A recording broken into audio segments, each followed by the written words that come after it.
السلام علیکم ورحمۃ اللہ وبرکاتہ۔ مثنوی مولانا روم جو ہر زمانے میں علماء کرام اور صوفیاء اعظام کی پسندیدہ کتاب رہی ہے اور جس کی حکایات اور واقعات سے انہوں نے امت کو اللہ کی محبت کا درس دیا ہے۔ آج اس کتاب سے جو واقعہ پڑھ کر سنایا جا رہا ہے وہ حضرت موسیٰ علیہ السلام اور ایک چرواہے سے متعلق ہے۔ واقعہ کچھ یوں ہے کہ ایک روز حضرت موسیٰ علیہ السلام کہیں تشریف لے جا رہے تھے۔ راستے میں آپ نے ایک چرواہے کو دیکھا جو محبت الہی میں مگن اللہ تعالیٰ سے یوں خطاب کر رہا تھا کہ اے میرے محبوب خدا، میرے پاس آ کر بیٹھ، مجھ سے باتیں کر، میں تیرے پاؤں دھو دھو کر پیوں گا اور قدم چوموں گا، تجھے نہلاؤں گا، اچھے اچھے کپڑے پہناؤں گا، نرم و گداز بستر تیرے لیے بچھاؤں گا، دودھ پلاؤں گا، اچھے اچھے کھانے کھلاؤں گا، اور تو سو جائے گا تو تیرے پاؤں دباؤں گا۔ عشق و محبت کی مستی میں وہ اسی قسم کی باتیں کر رہا تھا۔ حضرت موسیٰ علیہ السلام نے اس کی یہ باتیں سن کر پوچھا کہ تم کس سے یہ باتیں کر رہے ہو؟ وہ محبوب کون سا ہے جس کی اس قدر زیادہ خدمت کرنے کا تم اظہار کر رہے ہو؟ چرواہا بولا کہ میرا محبوب میرا خدا ہے، میں اپنے خدا سے خطاب کر رہا ہوں، یہ ساری خدمتیں میں اسی کی کروں گا۔ حضرت موسیٰ علیہ السلام سن کر فرمانے لگے، ارے نادان، توبہ کر، یہ تمہاری باتیں خدا تعالیٰ کے متعلق تو سراسر کفر ہیں۔ بے خبر، خدا تعالیٰ تو ان سب باتوں سے پاک اور منزہ ہے، یہ تم کیا بک رہے ہو؟ توبہ کرو اور ایسی باتوں سے خدا کی پناہ مانگو۔ چرواہے نے ڈانٹ ڈپٹ سنی تو ڈر گیا اور سوچنے لگا کہ ہائے، میں نے یہ کیا کیا؟ میں نے تو یہ سب باتیں محبت سے کی تھیں، مجھے کیا خبر تھی کہ ایسی باتیں خدا کی شان میں ہرگز لائق نہیں۔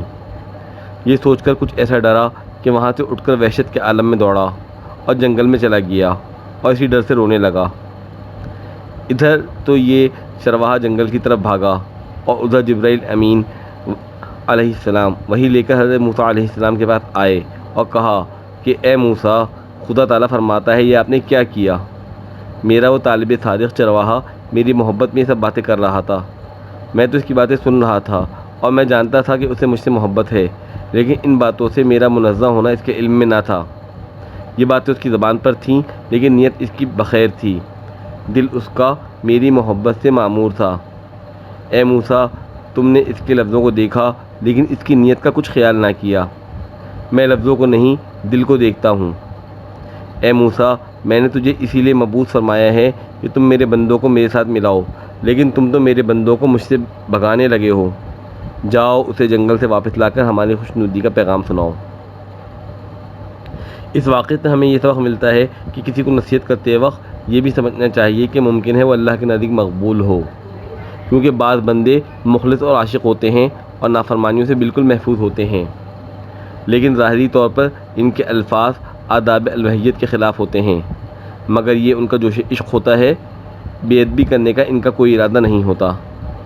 اسی طرح اس قصے سے ہمیں یہ سبق بھی حاصل ہوتا ہے کہ کسی کو اتنی سخت نصیحت نہ کرنا چاہیے کہ جس کی وجہ سے وہ بندہ اللہ تعالیٰ کی رحمت سے مایوس ہو جائے، بلکہ نصیحت کرنے میں اعتدال اور میانہ روی کا خیال رکھنا چاہیے۔